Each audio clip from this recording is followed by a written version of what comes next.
Gear up for Sports Talk on the South Carolina Radio Network. It's your final word on sports all across the state. Be a part of tonight's show. Call us at 800-956-7266 or email talkback@sportstalksc.com. Now here are your hosts, Phil Kornbluth, Kevin McCrary. That's what's exciting about it. That's what's fun about it, to see how those guys respond. And that when you talk in terms of adjustments as a staff, that's part of the adjustments. Maybe a young man isn't responding as well as we thought he would. Maybe he's got the jits a little bit. Those are things we discuss as a staff, and we prepare for injuries. We prepare for someone not playing well, and to have a plan for that when it happens.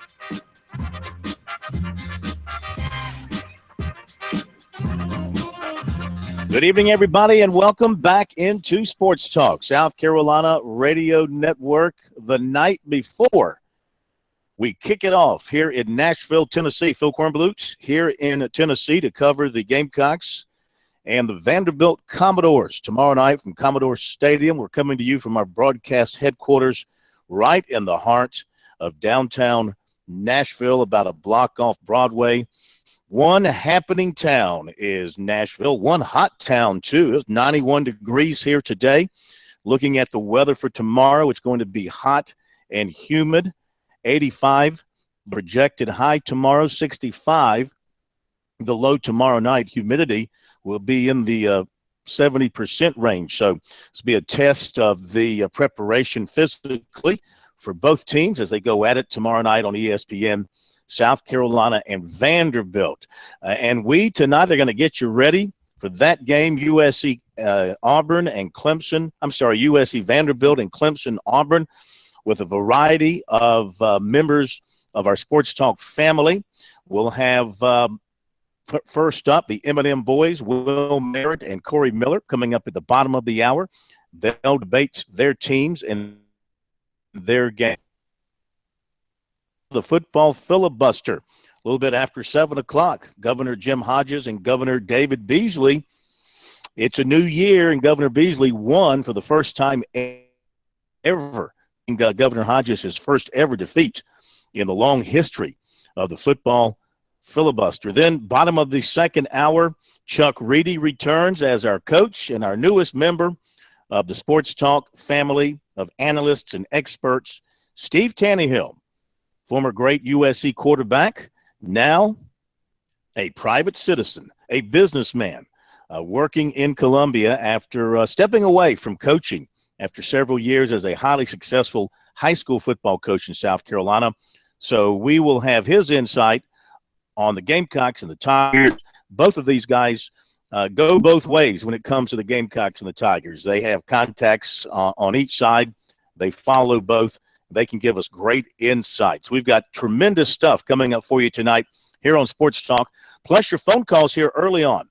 Give us your thoughts on the games, because I think in the minds of some, both of these games are up for grabs. Vanderbilt people feel like they've got a good team and can handle South Carolina.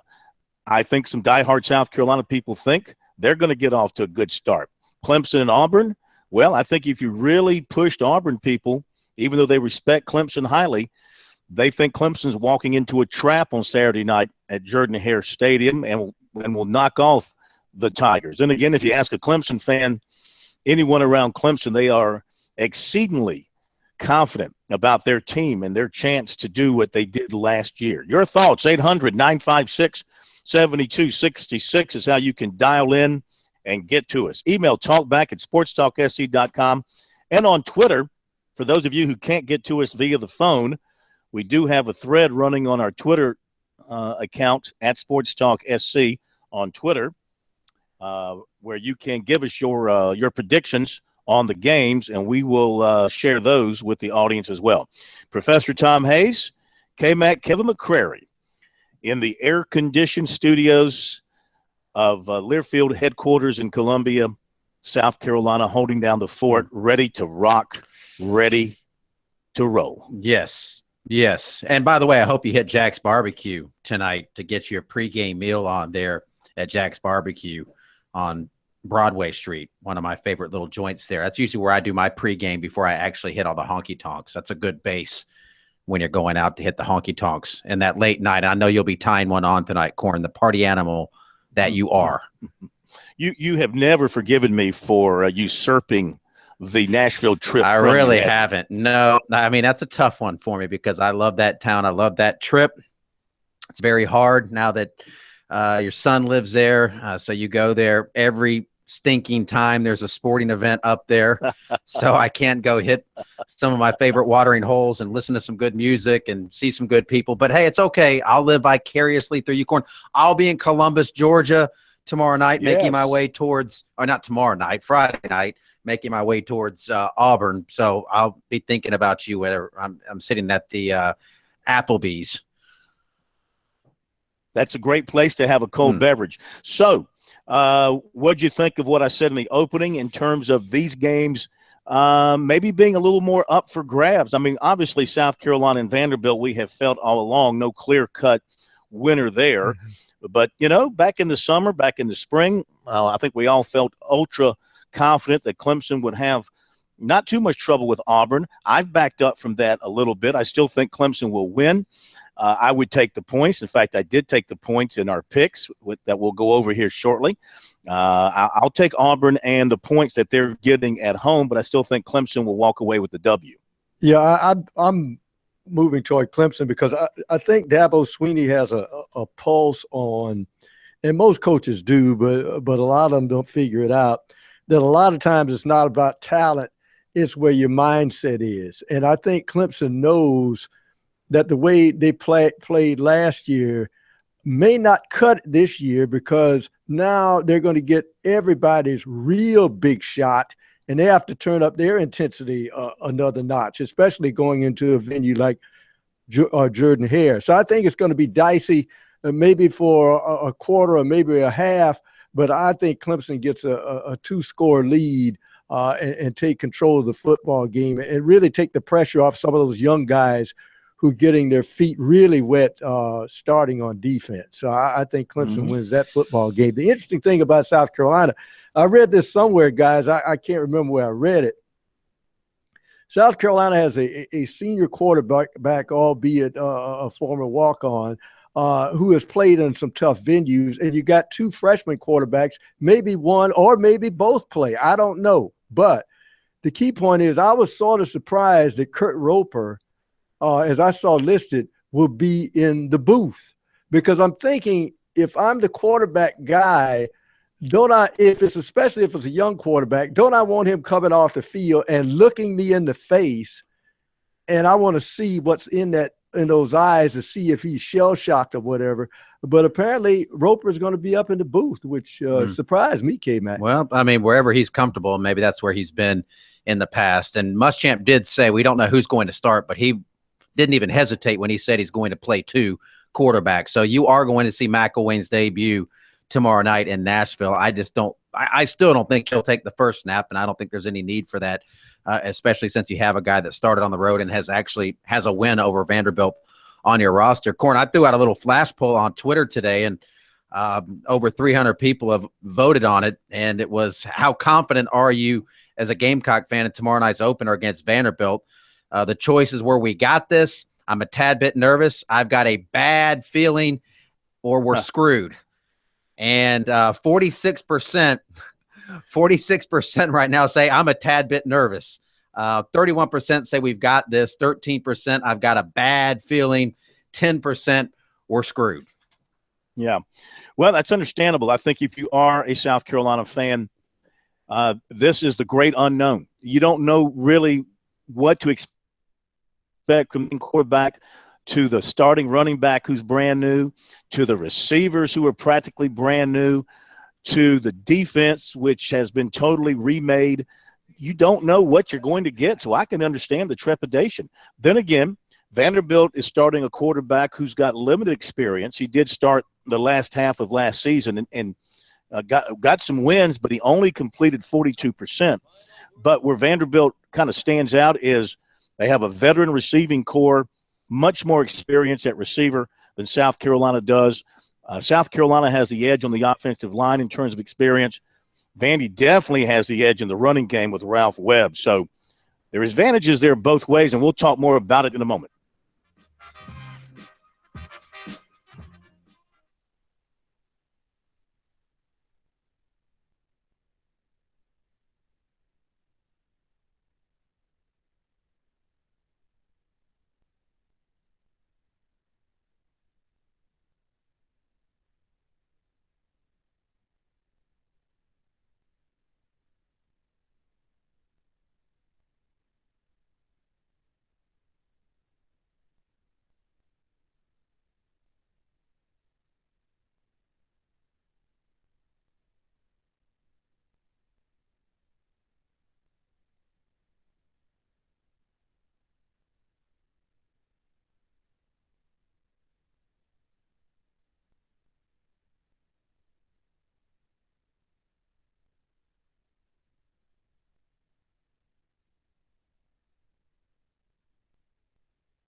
Welcome back in Sports Talk, South Carolina Radio Network. Phil Kornblut in Nashville. Everybody else in Columbia. We're brought to you by South Carolina soybean farmers and their checkoff.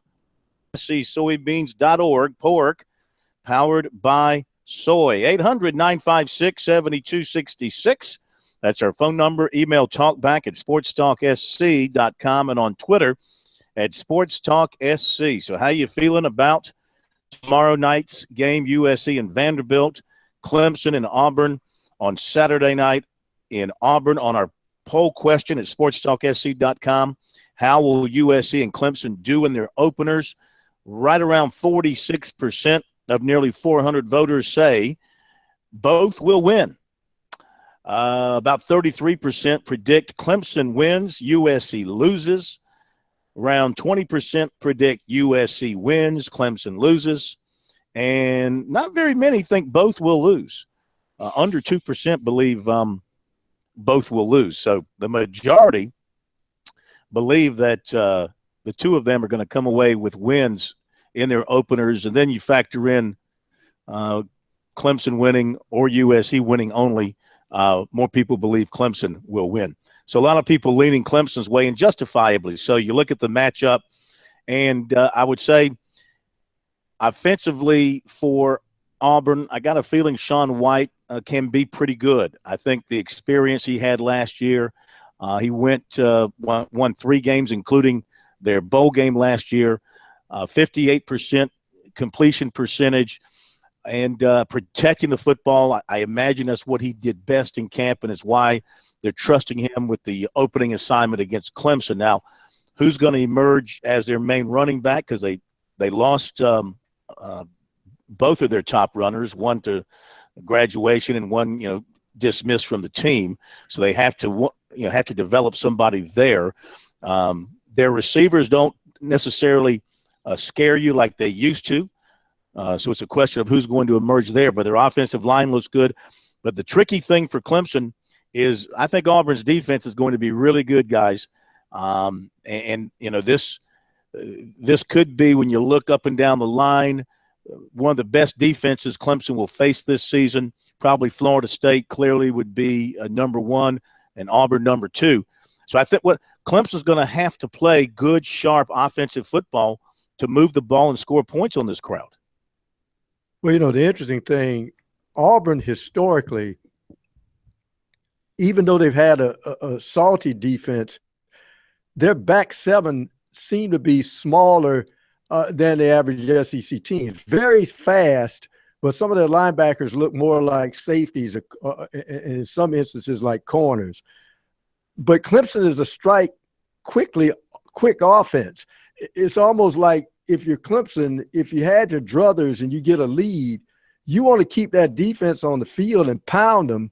So when you get to the fourth quarter, they're not as effective. Now this Auburn defense is a little bit larger than the one we've seen because, of course, Muschamp has had some of his fingerprints on it, at least for that 1 year.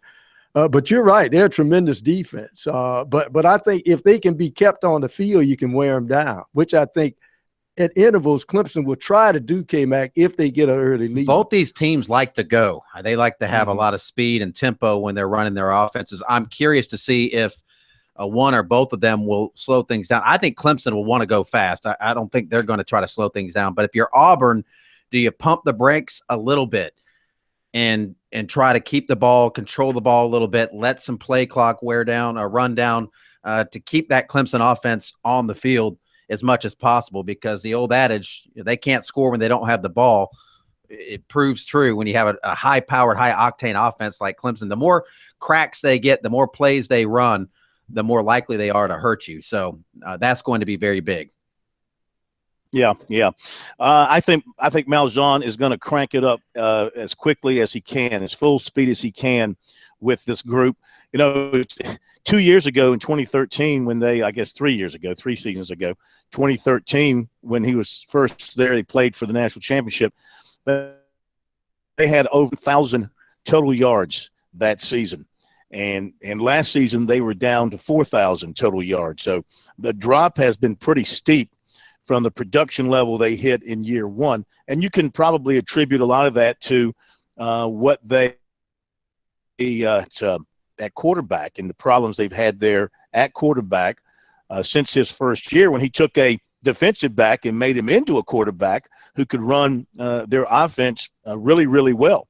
So they haven't found that guy. Maybe Sean White is going to be that guy. What does Malzahn think about his team and the matchup with Clemson and his thoughts on the Tigers? Here's a little bit from the Auburn Tigers head coach looking ahead to Saturday. We're excited. This is game week. I know our players and our coaches have been waiting for this week for a long time.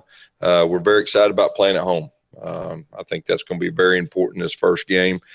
They're one of the best teams in the country. They played for the national championship last year, almost won it. They got a lot of experience back. Starting with their offense, scheme-wise, there is some similarities between what we do and what they do. Their quarterback is one of the best players in college football, if not the best player. He does a very good job of managing games, does a good job of extending plays when things break down, and when they choose to run him, he's a definite running threat. Their skill is experienced and talented. The receivers, they're all very talented. They can run with the ball after they catch it. Very impressed with a running back too. A lot of times he kind of gets kind of lost in the whole deal, but he's an excellent running back. He breaks tackles. They have a very good running game to go along with their pass game. Defensively, their defense coordinator, Coach Venables, one of the best in the business, been around a long time. Faced him a couple of times. He does a very good job of taking away what an offense does best. Very impressed with their linebacker, number 10, the Bullware kid. Does a very good job of getting everybody lined up. You can tell he's their leader back there. Just does a super job, and I love the way he plays. So a lot of experience back on offense and defense. As far as our defense is concerned, we've had a very good fall camp. We will be playing without Stephen Roberts. Stephen's going to be suspended for this game. I do feel good about the secondary that we do have back there, specifically the safety is the position that he played. Like I said, we've had a good fall camp. Our defense is going to have to do a good job throwing off their timing. We've got to stop the run, obviously, keep away from the big play in the passing game. Offensively, we've also had a very good fall camp. We have some inexperience in some areas. Looking forward to watching this group in this first game. We're playing a very good defense. Excited to watch these guys get out there and do their thing. But overall, like I said, we're excited. This is game week. This will be a good measuring stick of where we're at, playing one of the best teams in the country on our home field. Y'all are live. All right, Gus Malzahn, his thoughts on the Clemson game coming up on Saturday night at his place, and on our Twitter feed right now. Share with us your thoughts on that game and the Vanderbilt game as far as predictions go, and we'll give you our picks coming up. Jeremy has it to South Carolina 23, Vandy 17. He's got Clemson 38, Auburn 28. Brandy's got it. She likes the Tigers. Oh, come Brandy. She gives us 24-10 Tigers. She doesn't tell us which Tigers. I'm assuming she's saying the Clemson Tigers. Even though she's a big Gamecock, it might pain her to pick the Clemson Tigers to win that one. And don't forget to go to our Facebook page and to get your pick in for a chance to win this beautiful commemorative Clemson football from last season. K-Mac, tell them more. Yes, you have to go to our Facebook page, which is at Sports Talk Radio Network. You can just search that out on your Facebook. You have to like us. A lot of people are commenting. You need to make sure you like our Facebook page, because if you predict the exact right score and you haven't liked us, you're not going to be eligible for this prize. So make sure you go to our Facebook, like us, give us your score pick, and if you are closest, you'll have a great piece of swag from Sports Talk. All right, very good. Coming up, bottom of the hour break, M&M Boys coming up on the other side here on Sports Talk.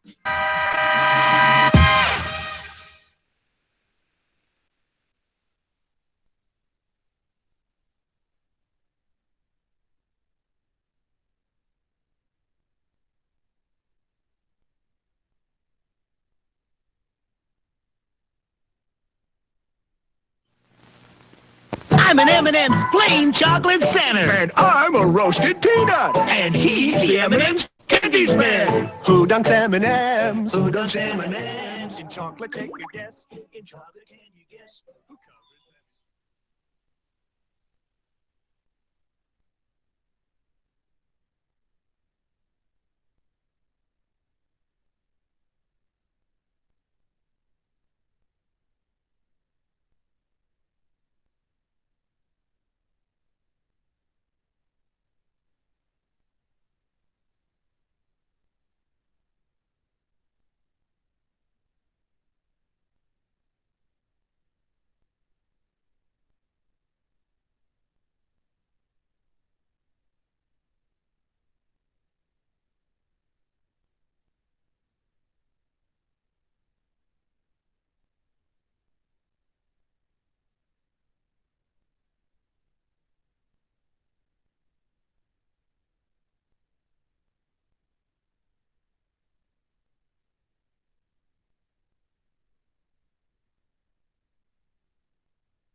am an M&M's plain chocolate Santa. And I'm a roasted peanut. And he's the M&M's Candies Man. Who dunks M&M's? Who dunks M&M's? In chocolate, take a guess. In chocolate, can you guess? Who covers them? There's no chocolate miss. The M&M's man. The M&M's Man. The M&M's Man. And he adds a lot of love to make it all taste good. The milk chocolate melts in your mouth, not in your hand. And with that, we welcome into Sports Talk for another season of football talk, the M&M boys. Corey Miller, former South Carolina star linebacker, standout NFL linebacker, now television sports personality in the Midlands. And Will Merritt, one-time Clemson standout offensive lineman, former analyst, and now a highly successful businessman in South Carolina and points beyond. And it's good to have the two of them with us here once again on Sports Talk as we hit another football season. We have our own theme music now. I mean, that's incredible. That's right. That's right. I mean, we have our own. And you're so fired up, you can't even wait for me to bring you up on the air. I like it. Yeah, I'm ready to go, boys. Let's do it. Yeah. Well, let's talk about Clemson and Auburn and get your thoughts on the preseason and the Tigers' preparation for this very tough season opener. Yeah, well, I mean, and by the way, I'm just thrilled to death to be with you guys one more time. But I'm looking forward to it. I'm looking forward to another season. But it's going to be a fun season. I mean, Phil, expectations are extremely high right now, as you can imagine. And everybody's pretty excited about going down to the Plains and hopefully getting a big win. And I will tell you this, I don't think, in my opinion, I don't think that they're as worried as they have been in years past about the season opener because they're more prepared than they've ever been. Mm-hmm. Well, is that a good thing or a bad thing? I think it's a great thing. I really do. I mean, I think it's, they're so confident in who they are right now. And is Corey on the line, by the way? Yes, sir. I think he is. Corey, you there? There he is. Okay. I am here. It's so different when you go into a season just completely confident in who you are. Like you just know who you are. You know what you're going to do. You know that, we're going to make some mistakes, but at the same time, we're just going to be okay. We're going to be able to overcome those mistakes very early on. And Auburn's kind of probably one of those teams that they don't absolutely know what their identity is, and Clemson does know what their identity is. And I think that's going to bode well for them. Well, that's the big question for South Carolina, Corey, is the identity of this Gamecock football team going into tomorrow night. What do you see as the identity of the Gamecocks? Well, I think you're right. They got to create an identity. And if you go by what Coach Will Muschamp has been telling us is basically, about the physical toughness and playing fast. And, and that's who they're going to be. Nobody's going to outwork them. And but we know they have a lot of question marks. And I think we don't know right now who this team is. And as far as, that identity on the field, we don't know the quarterback situation is going to be like on tomorrow night, although we know two quarterbacks will play. And I think Barry Orth will get the start, in my opinion. And you're going to see Brandon McElwain sprinkled in there. But I will say, just based on the practices and the workouts and things I've been around, and these coaches, well prepared for doing. Yeah, they don't have all the talent that they've had in years past, Phil, but this team is going to be ready to battle and play hard. And I think they have something to prove. Well, and the one thing I will say, I like what Corey just said, because when teams go into a season opener and they just play hard no matter what, they're willing to take on the identity of their head coach. And I think that's what South Carolina's going to do. They're going to take on the identity of Will Muschamp. I mean, if you play hard, you're going to win. You're just going to win. I mean, and I think that's what's going to happen. Well, let me ask both of you, and I'll start with you, Corey, then, and Will, you can respond. What do you think, and of course, Corey, you've been more inside with the Gamecocks than Will. What do you think of Muschamp, his demeanor, the way he is leading the team on and off the field, and the other things he's doing in trying to build his program? I love it. I from day one, after the press conference when we introduced him as head coach here at South Carolina, he was already running out the door, going to see recruits, trying to get Brian Edwards back, trying to make sure McElwain and those guys. I mean, the guy just he works, bringing the former players back. Doing the spring game with the former players, bringing Sterling Sharp back over there that hasn't been over there in years. Just all the things that they're doing from a program standpoint. The support staff, upping the ante with the social media, all the things that you need to do to have a successful program. When we're seeing that pay off right now as it pertains to recruiting. Right now, if you go leaving the ratings, rankings or whatnot, they're the top 15 right now in recruiting. I think he's an excellent football coach. I can tell you we have excellent teachers out there right now. Coach Thompson with the D-line, coached at Alabama, then over at Auburn, the guy that understands it. He's coaching linebackers there, but now moving up to the D-line. I mean, McClendon was at Georgia with interim head coach. Saw what he did with that program while he was an interim coach. T-Rob. I mean, they got all the pieces. I will go on to say they have one of the best staffs in all of college football, and I think it's going to pay off. I really do. One thing I will say in the past, Bill, they weren't taught. These kids, and I've heard it from people over there, they didn't know and understand football.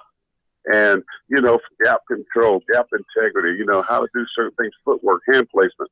And now they've been taught them football that helps you become a better player. And I think you're going to see that tomorrow night when they take on Vanderbilt. Mm-hmm. And Will, from your seat, from a distance, but with knowledge of how these things can be built and be built right, what are you seeing of Muschamp in South Carolina? Yeah, I mean, I think Corey just hit the nail on the head. I went through a coaching change with Tommy West, Tommy Bowden, and there's a natural organic change that takes place that you have to, as a player, you have to just kind of overcome. But the one thing I will say that I've heard over and over and over is the fact that what Will Muschamp is doing at South Carolina is exactly what Dabo did at Clemson.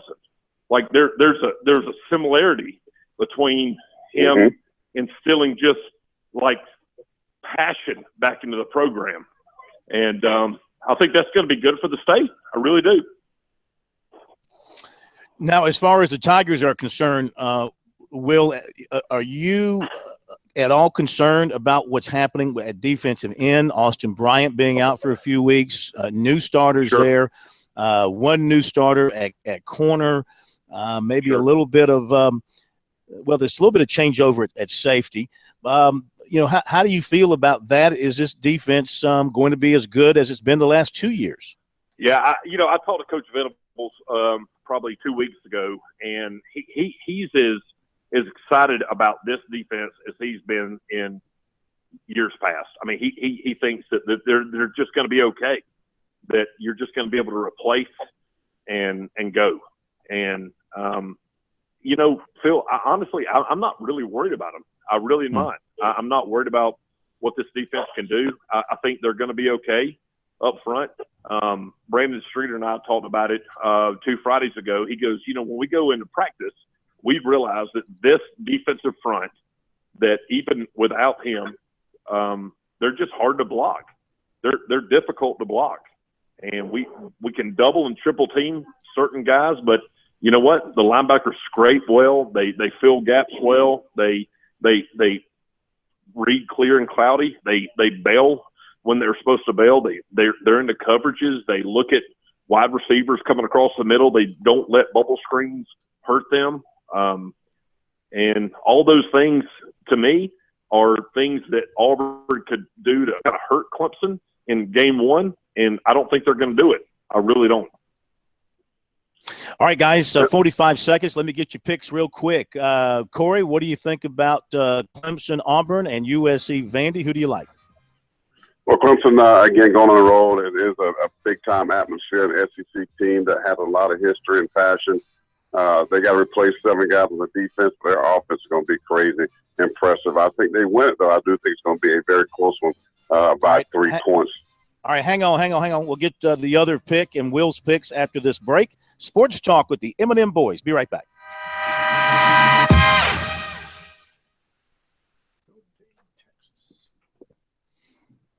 Okay, very good.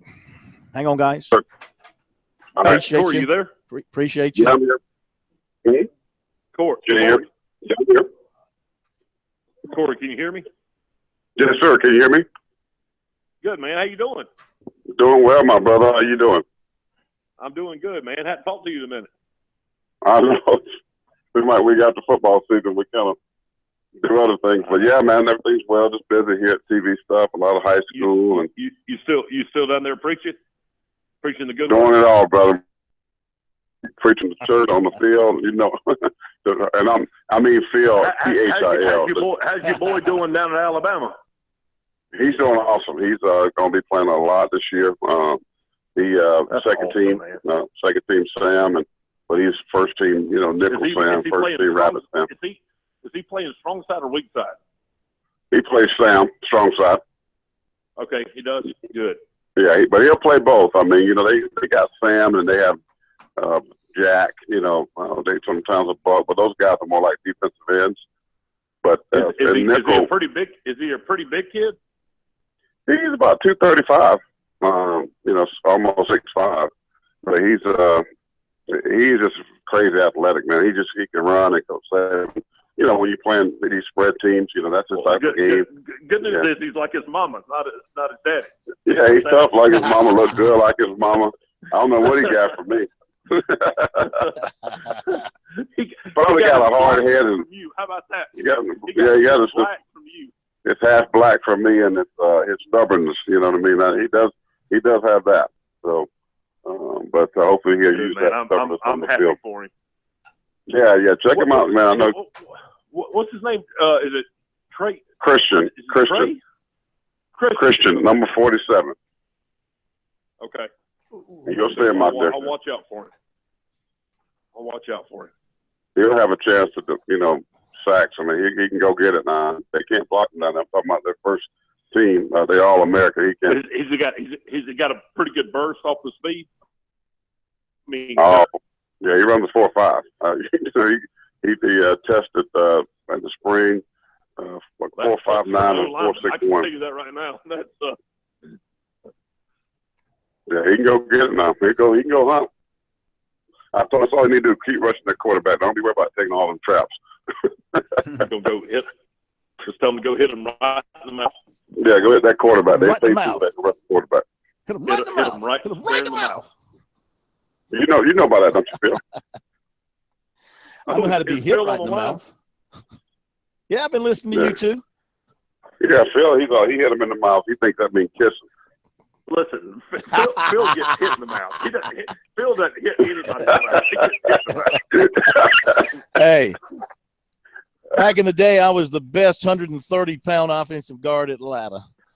You were the best, worst offensive lineman ever.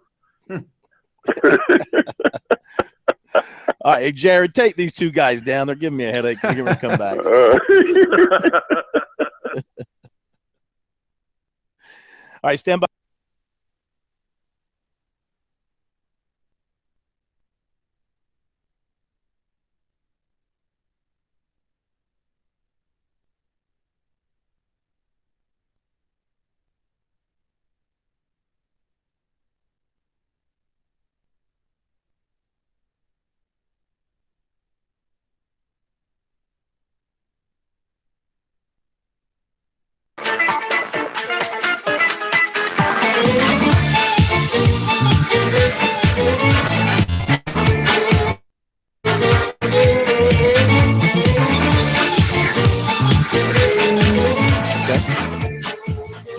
Okay, we're back. A couple more minutes with the M&M boys, Corey Miller and Will Merritt. Great to have them back with us.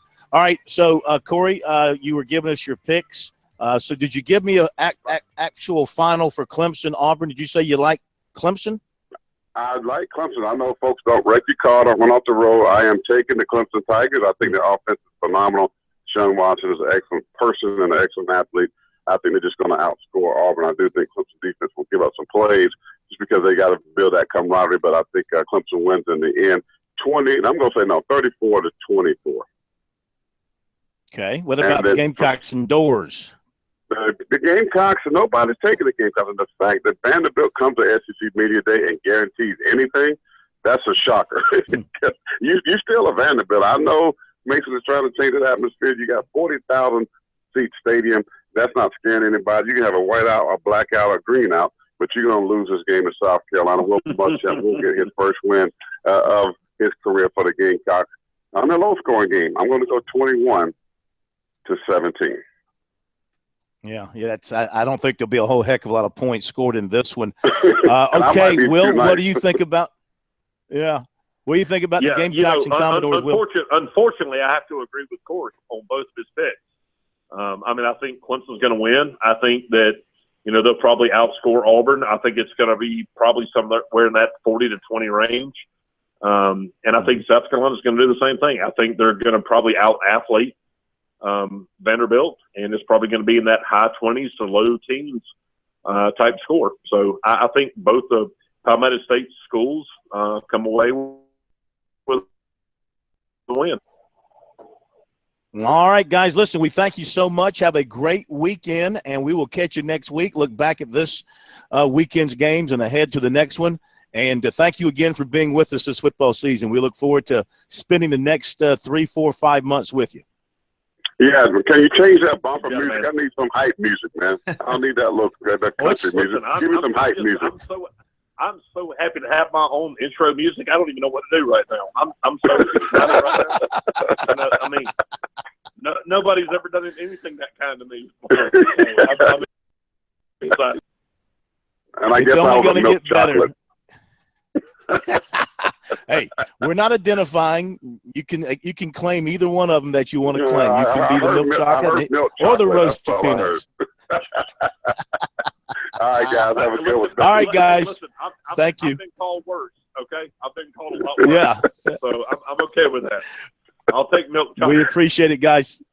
Thank you. Thank you very much. And we remind everybody in the Midlands to watch Corey on Watch TV, Watch 57 in Columbia, covering the Gamecocks and the Midlands area, the high schools, and, of course, they do Clemson stuff as well, but they're very, very heavy on the Gamecocks with all his connections with South Carolina, the former players, and stuff like that. So, once again, thanks to those two great guys for being with us here tonight, and they'll be with us all season long. Got another pick in on our Twitter feed at SportsTalk SC, predicting, let's see here, this is Michael on the USC Vanderbilt game. He's got the Gamecocks winning 28-14. I think South Carolina would sign up for that right now, a nice solid 28-14 victory. Vandy's linebackers are exceptional. These defenses are very similar on paper. They both have some pretty good defensive linemen up front. Their linebackers appear to be the strength, and some experience in the secondary, and some new guys as well, similar to what South Carolina has.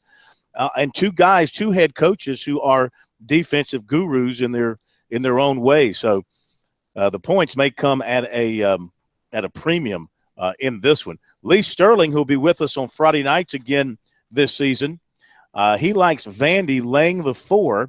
He tells us he doesn't love the game, but he feels South Carolina switching the defensive schemes might take a few games to get the kinks worked out. He said the Gamecocks will need to dominate or score on special teams to win outright. So there you go. That's his pick. He does like Vandy. He likes Vandy laying the 4 points. Let me give you some recruiting here on Sports Talk. Then we'll get to more picks, and we have more guests coming up. The Governor's in the second hour, and Coach Chuck Reedy and the quarterback Steve Tannehill coming up in hour number 2. And your phone calls as well are welcomed, 800-956-7266. More of your comments and picks on Twitter at SportsTalk SC if you want to hit us up there as well. On the recruiting side, defensive back Tank Robinson from Lake Marion, not yet lined up any of the official visits he will take from his list of 8 schools, but he does plan to go to Tennessee September 24th for the Florida game. It's the Vols, USC, Clemson, Virginia Tech, Notre Dame, NC State, Louisville, and Alabama on his short list. He has been in contact recently with the 2 in-state schools, talking with Travaris Robinson at USC about a week ago, and he said that he's telling him that they want him to come in and compete, and that he can come in, compete, and maybe get some playing time as a freshman. He feels like the opportunity is pretty much there for him to go in and play early. Last contact from Clemson was this week from Marion and Hop, seeing how he was doing. Says it's nice up at Clemson, and he says they're telling him he's got a good opportunity there to come in and compete as well. He's been to games at USC and Clemson before. He'll get to both this season.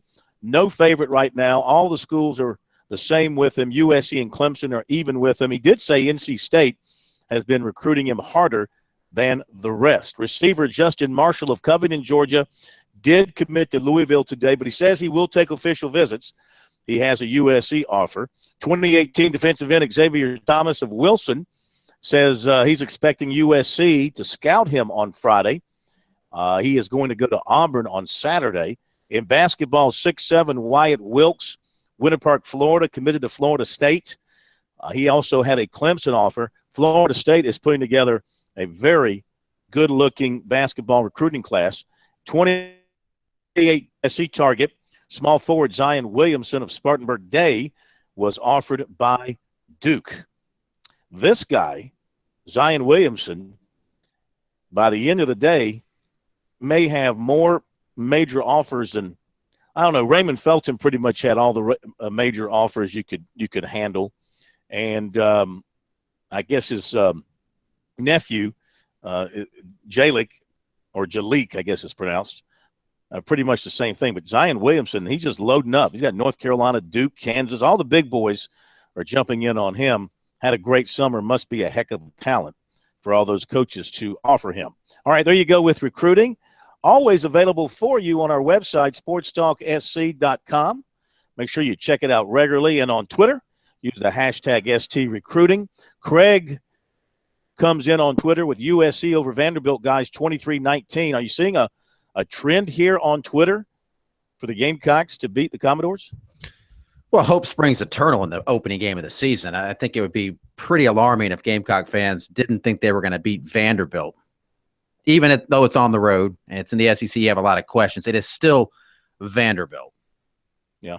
Well, I mean, that's the one team the Gamecocks beat last season. They're one of three. They did beat North Carolina somehow, some way. Yeah, one SEC team that they beat. Yeah. Vanderbilt is certainly capable, and usually opening a season when they're healthy, they have some good players. And I think with them, their quarterback, how good is he going to be? Can South Carolina make him uncomfortable? Can South Carolina generate a better pass rush this year than last year? Make the quarterback uncomfortable and maybe force him into some mistakes and kind of rattle his confidence some. See, I think I give South Carolina a little bit of an advantage at quarterback because, comparing the two based on their performances of last year, I think Orth was better. Higher completion percentage. He did win a couple of games and, had to play against some really tough competition on the road, which I think has helped prepare him for this. So, but you give Vandy the advantage in terms of having the better receivers and the better running back at this point. Still, I think the Gamecocks will find a way to win this thing for the very reason that it is Vanderbilt. Top of the hour break. We'll be back.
Live from Columbia, this is Sports Talk on the South Carolina Radio Network. Be a part of tonight's show. Call us at 800-956-7266 or email talkback@sportstalksc.com. Now, here are your hosts for Sports Talk and Blue, Kevin McCrary and Tom Hayes.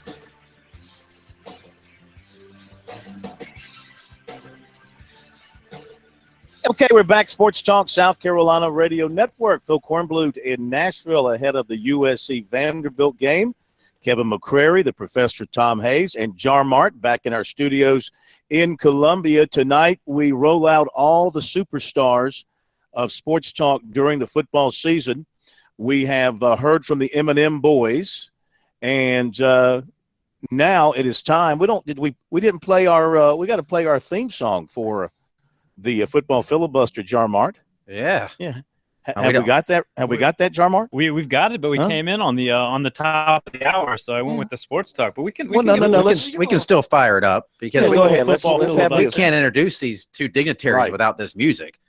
They have to have the music, and they refuse to participate. Let's go. Let's hear it.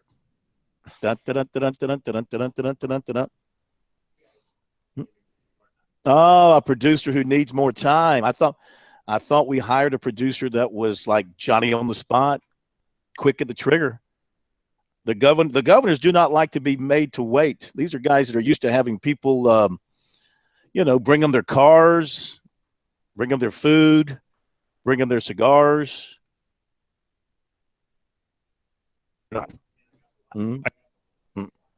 Okay, let's forget about it. I think we have mass confusion going on. So we will just move on and introduce the governors here for the football filibuster once again. The reigning champion, I've never said this before, the reigning champion, David Beasley. Governor, how are you? I'm doing great. Can you hear me? Yeah, we got you loud and clear. Can you hear us? I can hear you great. It's great to be on the air with you guys. And I know Jim's thinking like me, this is humiliating. We didn't get our theme song played in advance. I mean, what's happening here? This is sort of like Clinton and Trump stuff. How far down can we go? I was wondering how long it would take to drag them into all this. Governor Hodges, how are you? Governor Hodges, how you doing, sir? Well, I'm doing well. I wasn't so good last year, but David's right. I mean, this is clearly a budget show. Last year it was first class, but now you're on a budget, so it's real disappointing to both of us. Jar Mart, they're hitting you below the belt, my man. Ah, there we go. We Finally. can take it now. Yeah. Now we're whole. Bum, bum, ba-da, bum, ba-da, ba-da, ba-da. Gentlemen, I'd like to give you my formal apology for not having this music ready. Well, you know what? We're just getting the kinks out. It's the season opener. We're still getting all the kinks worked out. There's going to be interceptions. There's going to be fumbles. There's going to be holding calls, jumping off sides, and this was our little holding call tonight. So there you go, guys. There's the official opening for you. So it's good to have you both with us. Another change that we have made this year, we're going easier on you, 5 games per week instead of 10. Our consultants have told us fewer games make for better picks and better conversation. So probably guys, yeah, really. I'm all for it. I'm good with it. It's a nice change of pace, so we'll see how it rolls here. Governor Beasley, of course, remind everybody of the rules here. We are picking against the spread. So Governor Beasley, as the defending champion, will let you make the first 3 picks, and then Governor Beasley will lead off on the last 2. So are we ready, fellows? Yes, sir. Yes, sir. All right, let's get it on. Let's begin, Governor Beasley, with Alabama versus Southern Cal, 11.5 points. Southern Cal's getting 11.5. I know how you feel about Alabama through family ties. How do you feel this time? Well, I'm definitely pulling for Alabama. They're going to win, but 11.5 points with the athletes that Southern Cal has. I think they've got some great talent on the field. Playing in the neutral zone, I'm going to go with Southern Cal with the points, Alabama for the victory, but Southern Cal with the points. Okay, very good. Very good thinking. I can tell you've done your homework here in the offseason. Governor Hodges. Yeah, I'm going to take the opposite side of that one. I think I'm going to. Southern Cal has struggled in the last couple of years, particularly early in the season. So I think Alabama will take them by 2 touchdowns, and I'll take them. Alabama by 2 touchdowns. Both teams are starting brand new quarterbacks, though. Southern Cal's got a guy that was one of those highly rated Elite 11 guys, and Alabama just kind of throws a QB in there and relies on their defense and an emerging running game. Ole Miss and Florida State, another neutral site game. Seminoles favored by 4. Governor Beasley. Well, I tell you, some folks probably go with Ole Miss, but I think Dalvin Cook, he's healthy and primed for a big year. Ole Miss lost a lot of talent from last year, and I think Florida State, given that home field advantage, and I'm going to go with Florida State with that -4 is all I need. Mm-hmm. Okay, you're going to lay the 4. How about you, Governor Hodges? Is Chad Kelly enough to convince you to go with the SEC team? Well, I think we all know that teams that cheat don't cheat and get bad players. and Mississippi cheats. I think we've all found that out. They're pretty good, but I think I'm going to go with Governor Beasley here. I think Florida. This is the year that Florida State's going to be really good, and I think that they'll take it. So I'm going to take Florida State. All right, very good. Georgia and North Carolina. Now, speaking of cheating, we got the Tar Heels here, and, we know what they've been doing and how they've been doing it, and we're still waiting on a decision from the NCAA. Meantime, since this first came out, I think 20 other schools have been put on probation by the NCAA, while North Carolina runs free. But anyway, it's a good North Carolina team. Both teams are breaking in new quarterbacks, but Georgia's got Nick Chubb apparently back healthy. Yep. But North Carolina's got Elijah Hood, a big, strong running back. So, neutral site game. Tar Heels are 2.5. What do you think, Governor Beasley? Well, Georgia's definitely got some question marks at quarterback. There's no doubt about that. But UNC's defense is going to make it easy for no matter who they play as quarterback. And with Nick Chubb being back and ready to roll, I will go with Georgia. And even with all things being said, I think Bulldogs will pull this thing out. Not enough points for North Carolina. Governor Hodges? I agree. Lots of talent. They've underperformed the last 4 or 5 years. They now have a coach that'll light a fire under them. Georgia's going to win this. Oh, poor Mark Richt. All he could do was win 10 games a year. That's not even enough for you. Not enough. Not enough at Georgia. When you look at the talent they had, top 5 talent every year, and they just couldn't do it. So let me ask you this: if you had a Gamecock coach to win an average of 10 games a year over 15 years, what would you do for him? Well, we're not Georgia. I mean, Georgia's won national championships before. I think it's a dramatic difference between the expectations in Georgia and where South Carolina has been in the past. So, Mark, we probably would have been happy with Mark Richt, but Rick followed there's certainly a couple of coaches after Vince Dooley, and I think the expectations at Georgia, with the size state it is and the football players that they have, the expectations are far higher. And I think Smart's a really good fit for them. Okay, let's jump to the two locals. Governor Hodges, you now shall lead us, and we go to Clemson at Auburn, and the Auburn Tigers getting 7.5. Governor Hodges. Clemson's going to win, but I think that Auburn is going to keep it under 7.5, under a touchdown. So I'm going to take Auburn. Oh, Governor Beasley. I'm going to be down there at Opelika, that Auburn game. Mary Wood and I are heading down there on Saturday, and I'm going to pick Clemson. I think 7.5. I think if there were 10 points, maybe go with what Jim says, but I think 7.5 is not quite enough. Tigers are just too dead plain strong, and our quarterback's going to make it all the way. Yeah. See, that's just a backhanded way for Governor Hodges to avoid picking Clemson at all costs. That's what a backhanded way to get that done. All right, hang on. We got to get your USC Vanderbilt pick. We'll get that after the break here on Sports Talk.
They've ruled the state.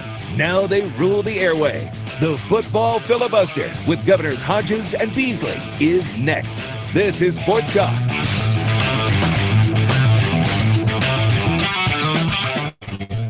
Well, actually, it's not only next, it is now here on Sports Talk. Got one more pick to go. But in honor of our two governors being with us tonight here on Sports Talk, we unveil a new sponsor here on Sports Talk. If you're ready to explore something new, move on, or change directions, AARP can help. You'll join a community of people who, like you, are rethinking what's next. They'll help you find new opportunities by providing access to tools, resources, and information that can help you with whatever path you take. AARP South Carolina is proud to sponsor High School Player of the Week and high school reporting here on Sports Talk, as well as tonight's mention of the governors. AARP, real possibilities. Just a coincidence that you two happen to be on the air with us when I read that spot. Absolutely right. That's what we were thinking. Of course, being former governors, I'm sure in your contracts you will carry in the future. All right, one more game to pick, guys, and it's South Carolina at Vanderbilt. Really a hard game to handicap. I mean, you know, you want to, if you rely on Vanderbilt being Vanderbilt, you think South Carolina is just going to beat them because they're Vanderbilt. That's one thing, but you don't really know what to expect either way. So, with that said, Governor Hodges, the Gamecocks are getting 4.5 on the road. What do you think? Well, Phil talked me off the ledge on this one today. I think they're pretty evenly matched, which is certainly not good. But I'm going to pick the Gamecocks. I think 4.5. I think we can win it, and I also think 4.5 points is far too many. So I'll pick the Gamecocks. You want the Gamecocks getting the points. Governor Beasley, what do you think? I think Jim's right. Gamecocks, but I think it's going to be an ugly game. But I think the Gamecocks are going to pull it out on a hard-fought win. So unless the quarterback for Carolina sits out the national anthem, it's going to be the Gamecocks all the way. Oh, my goodness. We go. Political number 2. Listen, you guys have a great weekend. We thank you as always. Hope it goes well for you. And we'll talk to you next week. You bet. Thank you, sir. All right. Thank you, Governors Jim Hodges and Governor David Beasley, for being with us tonight. So let's see. Governor Hodges is he's taking South Carolina. He's taking Auburn in the points. He's taking Georgia and the points. He's taking Florida. And he's taking Alabama in the points. Governor Beasley, Alabama laying the points. Governor Beasley's taking Southern Cal with the points. Florida State, Georgia, he's taking Clemson laying the points, and he too is taking South Carolina. Thank you, governors, for being with us. Now, first round of the Sports Talk Pick'em Challenge.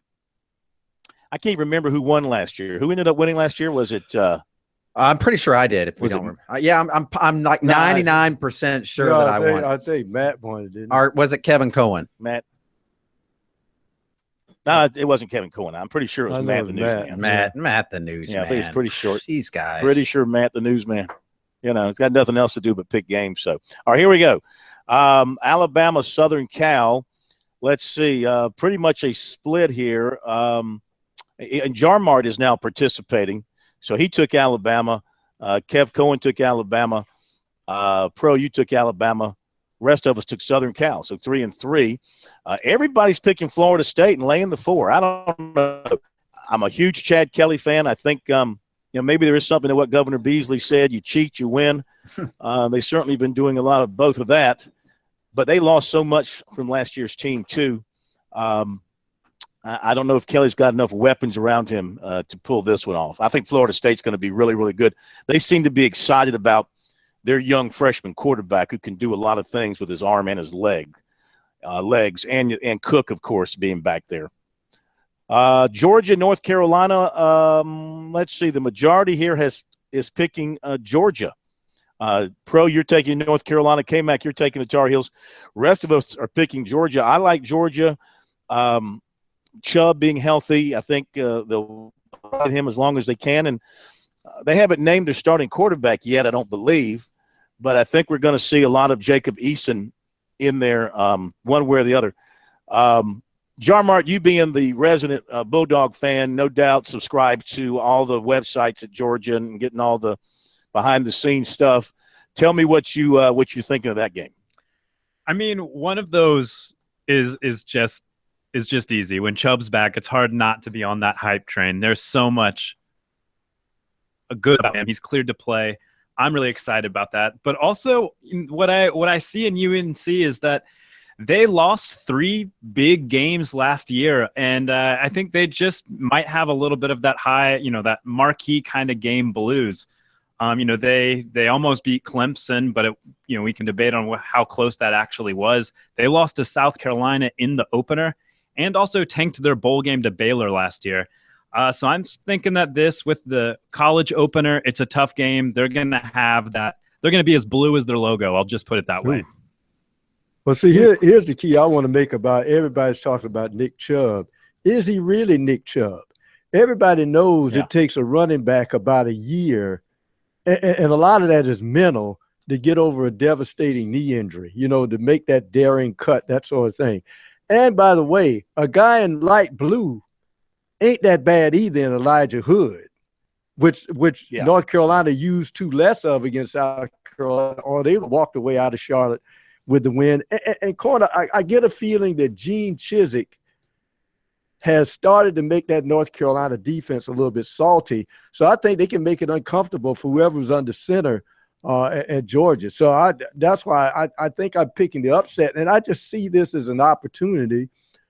Not that I'm a fan of the conference, but I think the ACC actually looks like making a trifecta in this opening weekend. Out from Auburn, Georgia, and Ole Miss this weekend. Yeah, that would be big. Mm-hmm. I mean, Danny Cannell would probably be dancing in the streets if that were to happen. But, I mean, I think that's going to happen based on my picks. I think Clemson's going to beat Auburn. I think North Carolina's going to beat Georgia, and Florida State's going to beat Ole Miss. Corn. Well, now, K-Mac, you picked Auburn. Yeah, but you're taking the points. The points. We're talking about the spread. Yeah. Right. Mm-hmm. You and I agree. Unfortunately, we agree. Might be the first thing we've ever agreed on. Maybe that Auburn will lose, but within the window of the spread there, 7.5. Everybody else is taking Clemson, and you and I are taking Auburn. And then the only person picking Vanderbilt to beat South Carolina is Matt, the newsman. See, I know Matt's game there. I mean, because he's a South Carolina guy, and he's just trying to give himself that's hedging your bet. So if South Carolina loses, he goes, well, at least I picked Vanderbilt, so I did okay in the Sports Talk Pick'em Challenge. Yeah. That's what he's doing there. He doesn't really think Vandy's going to win. You can check out the picks on our website, SportsTalkSC.com. They'll be up there a little bit later on, and we invite you to do that. Now, I do want to get to the High School Football Player of the Week, sponsored by AARP. As I mentioned earlier, AARP, great organization for you out there if you're at that stage in life when you need various people to help you, and tools and resources and information at that period in your life. AARP South Carolina is a great place to turn to, and they're proud to sponsor the High School Football Players of the Week here on Sports Talk, and the Players of the Week this week, courtesy of the High School Sports Report. In 4A, Tyshon Surratt from Gaffney. He's a junior, 189 yards passing and 2 touchdowns on Friday night. In 4A, Jay Urich of Wren, 254 yards passing, 118 yards rushing, and 3 touchdowns. 3A, Braden Hawkins of Dillon, who's made his first start after transferring from York, 268 yards passing, 5 touchdowns. 2A Player of the Week, St. Joseph running back Luke Begulich, 133 yards and 2 touchdowns. Class A Player of the Week, Corey Fields of Baptist Hill, 564 total yards in his team's win. Skeeza Player of the Week, Corbett Glick of Hammond, completed all 14 of his pass attempts, 302 yards and 5 touchdowns. Your Players of the Week brought to you by AARP. Back in a moment, quarterback and coach coming up here on Sports Talk.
We go inside the huddle with the coach and the quarterback. Up next, this is Sports Talk.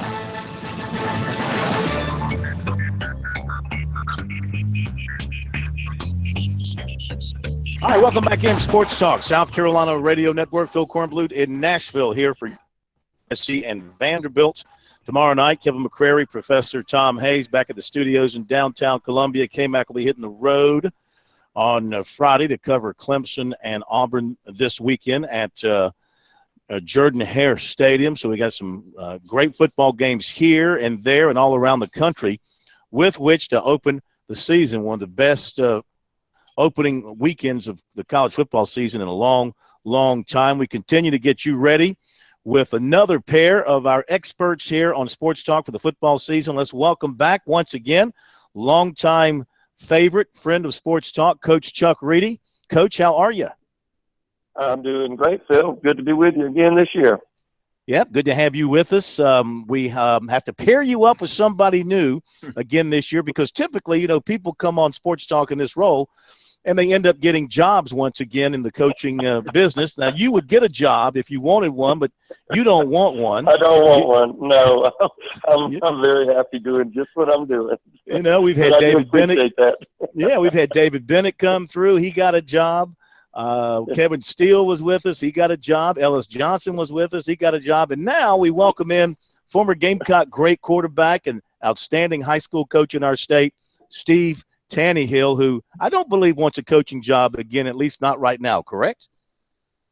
No, I don't want a job. You're right. I got a job.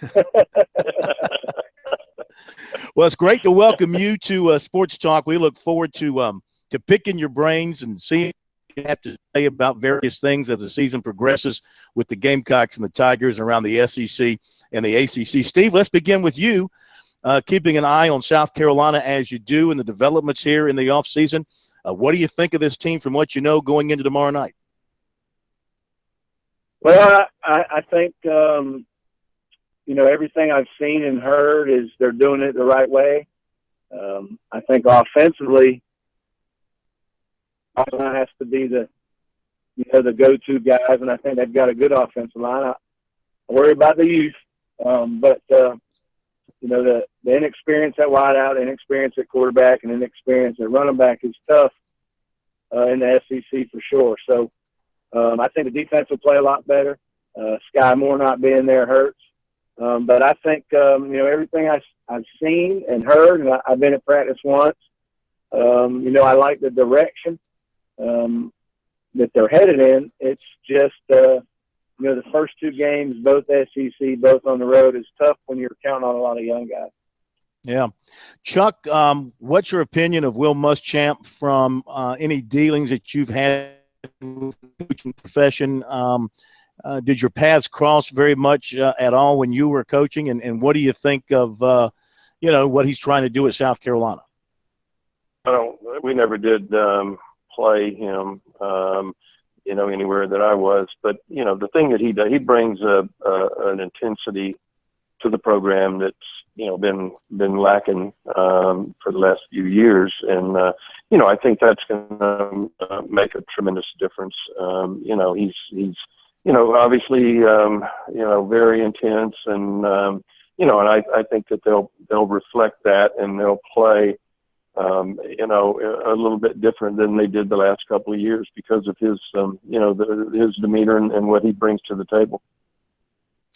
Chuck, I saw a comment from Muschamp last week, I think it was, and I hope I got my numbers correct here, but he said that in their camp this year, in like the 22 practices they'd been through at that point or something like that, they'd had 1,500 full contact, good on good plays with physical contact, and that's.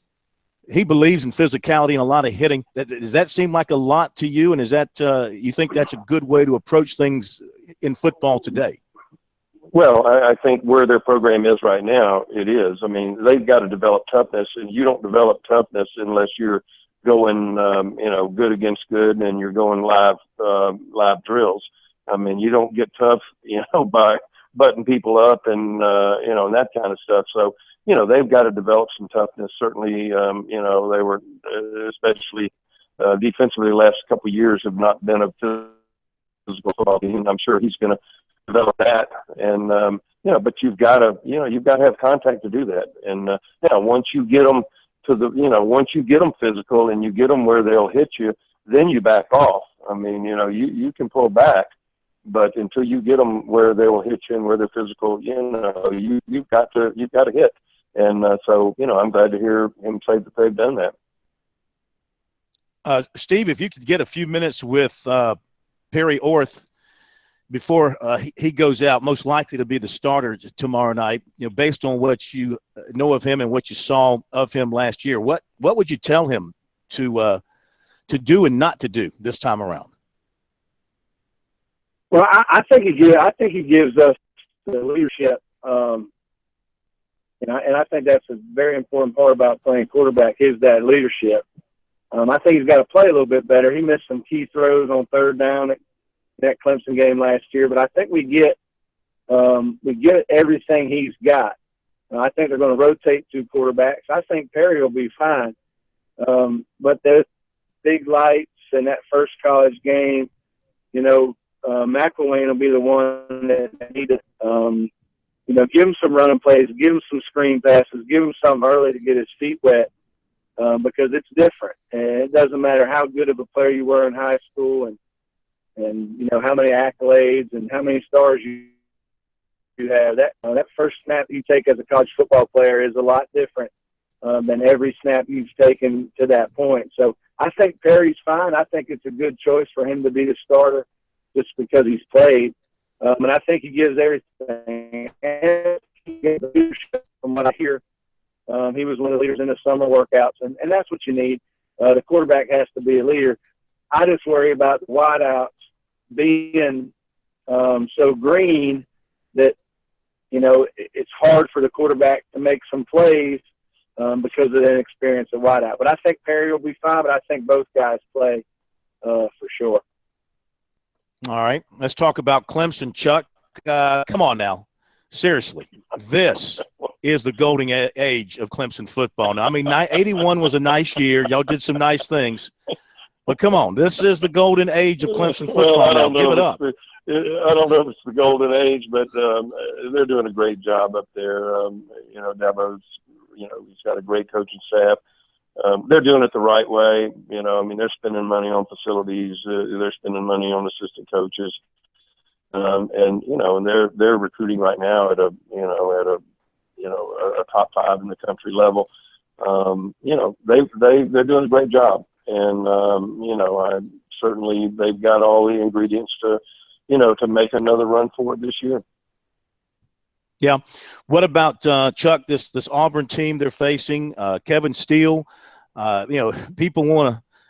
Just they bury him because of what happened in the 2012 Orange Bowl, as if he never did anything else good in his coaching career. But the guy, obviously, he's been a head coach, he's been a defensive coordinator around the SEC, he's been in the NFL. Head coaches like him as a defensive coordinator, he must know a thing or two about running a defense. Oh yeah, Kevin's an excellent football coach, very well respected. I think there was a lot more involved in what happened at Clemson other than that one game. But he's an excellent football coach. But he's going to be facing an offense that's probably the best in the country, and it's going to be very difficult for him to slow Clemson down, I think. Yeah.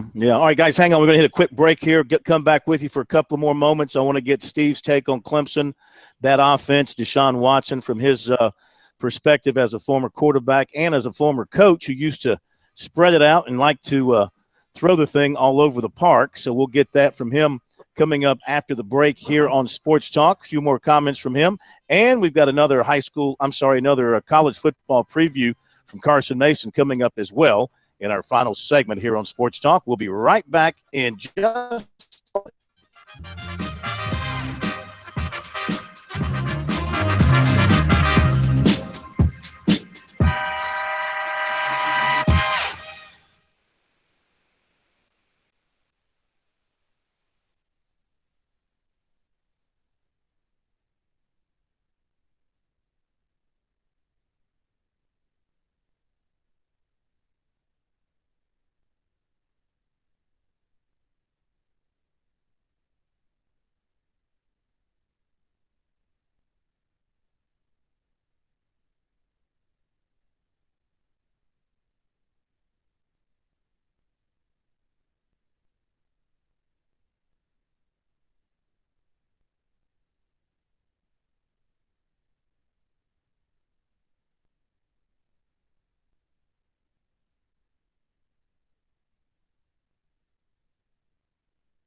Okay, back with you here on Sports Talk. A couple more minutes with the coach and the QB. Though the QB is also a coach, but it just sounded better to have the coach and the QB instead of the coach and the coach.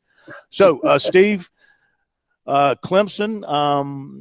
I remember. I think during your time, as a high school coach, you spending time with the Tigers, and I guess maybe correct me if I'm wrong. Maybe exchanging ideas, passing game ideas, and stuff like that. What do you think of their offense going to Auburn, and what are you expecting from Deshaun Watson? Can he match or surpass what he did last year? I think he can. I think he's the best quarterback in the country. He reminds me a lot of Vince Young, but can throw it and understands the offense. And he's an unbelievable player. I coached against him in the 7-on-7, had the opportunity to meet him when he was in high school. First-class young man. And with all the pieces they have at Clemson, I just don't see too many people stopping them unless they're just having a bad night. I think the offensive line is great. He's got any receivers. The running back doesn't get much credit, but he's a heck of a football player. So I think Watson is definitely my front runner to win the Heisman, especially with the offense around him.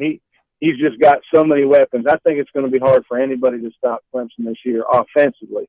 I see them averaging, especially in the ACC, they might average 50 points a game this season. By the way, did you see the comments from your former Gamecock cohort at quarterback, Steven Garcia, about if he could have done it over again, he wouldn't have minded playing for Dabo at Clemson? No, I didn't see that. Dabo's a great guy. I've known him for a long time, and the energy that and the things you see Dabo do that's him. And Muschamp's like that a lot, which I think these kids these days like to see their coach fired up, like to see their coach having fun, like to see their coach show some emotion. And, Coach Muschamp brings that. And Dabo's having fun, man. If I was Dabo, I'd be having fun after the games and all those big wins. So I can see that. I think Dabo's a great coach. And I would have played for him. There's no question. He lets those guys play and he has fun. I think that's what it's all about, especially college football, high school football. You work so hard. These guys need to have some fun, and it's refreshing to see coaches be energetic on the sidelines. I love it. Do you think Dabo would have let you have the Tannehill tail? I don't know. He's an Alabama guy, and I almost went to Alabama, and I don't know that Coach Gene let me have it either. So I don't know about that, but it's changed in 20 years. A lot of guys have long hair now. I don't think it would be such an issue. But hey, whatever it takes to play, I would have done. I'd have fought it at first, but when Coach Scott came in, I had to get rid of it too. So you do whatever you have to do to play, and you go to school to play football, and you got to follow the rules like everybody else. Hey, Chuck, would you have allowed Tannehill to have that hairdo playing for you?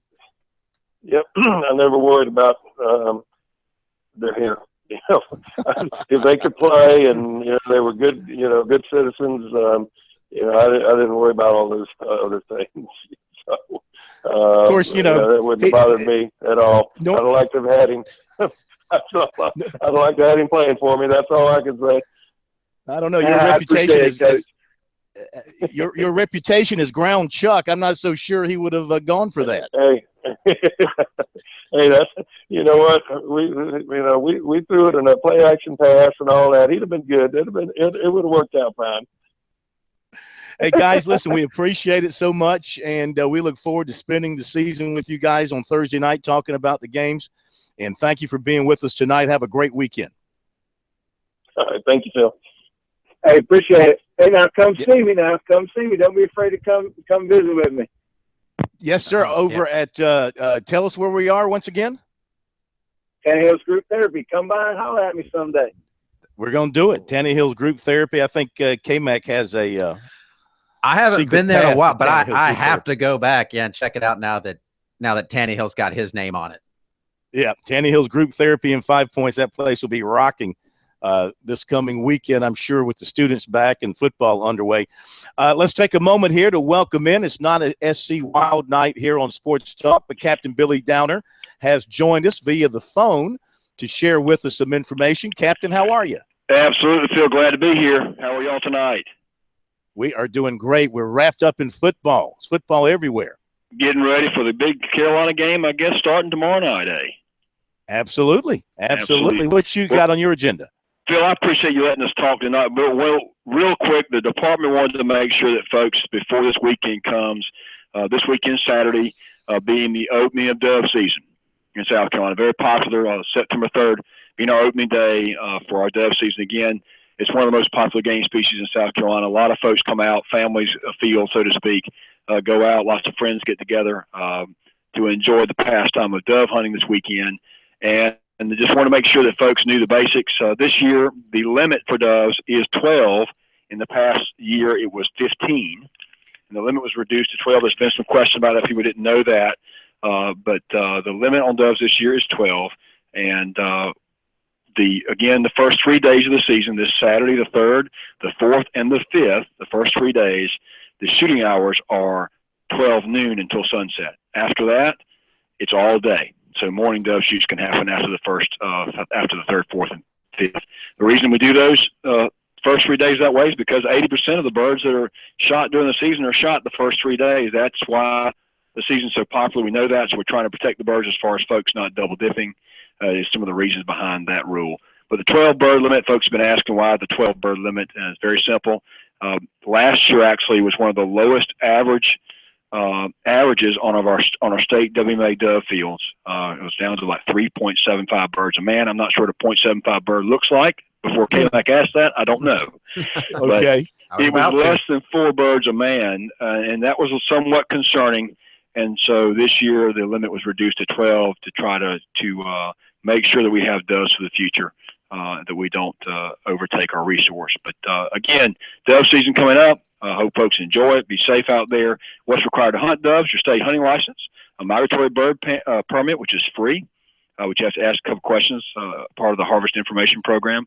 Make sure when you're in the dove field, you have your gun plugged. Phil, we talk about shotguns all the time. What does it mean to plug the gun? Your gun cannot be capable of holding more than 3 shells. If you have a double barrel, it's not a problem. And then again, your shooting hours are a half hour before sunrise until sunset for the remainder of the season after the first 3 days, which is 12 noon until sunset. So we hope folks go out outdoors and enjoy time with their family, enjoy dove hunting in South Carolina. It's a lot of great, it's a great resource for us. Want to make sure that you know when you go to a field, you want to know where you're hunting. You want to make sure the person you're hunting with, you know who they are, that they follow the rules. One of the things that folks get caught with dove fields sometimes is baiting. Baiting is placing food artificially, basically. If it wasn't grown on the field, somebody goes out there and dumps corn in a field that didn't have corn to begin with, that causes problems for folks. You want to make sure you know where you're hunting. As you hunt in a field that's been planted for doves, that the person takes care of that field, and you don't run into any type of baiting situation. That's one of the more common concerns for folks there. Again, be safe, know where you are in the field. When you go in the field, look where everyone else in the field is so that you don't shoot their way or even shoot up in the air and have a shot fall down on folks. Nothing's more annoying than people shooting your direction and shot falling down on you. It does happen from year to year, but we want to remind folks to keep in mind your zone of fire and keep other folks out of it. All right, Captain. Great stuff, great insight, and we thank you very much for joining us tonight. We'll see you next week. Yes, sir. Appreciate the phone call. Have a good evening.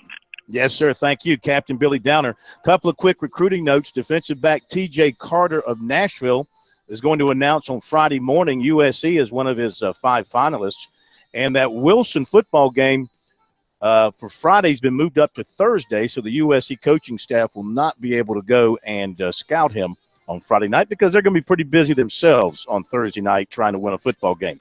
Guys, thank you very much. We'll talk to you tomorrow night from Commodore Stadium. Have a great night, everybody. See you tomorrow here on Sports Talk.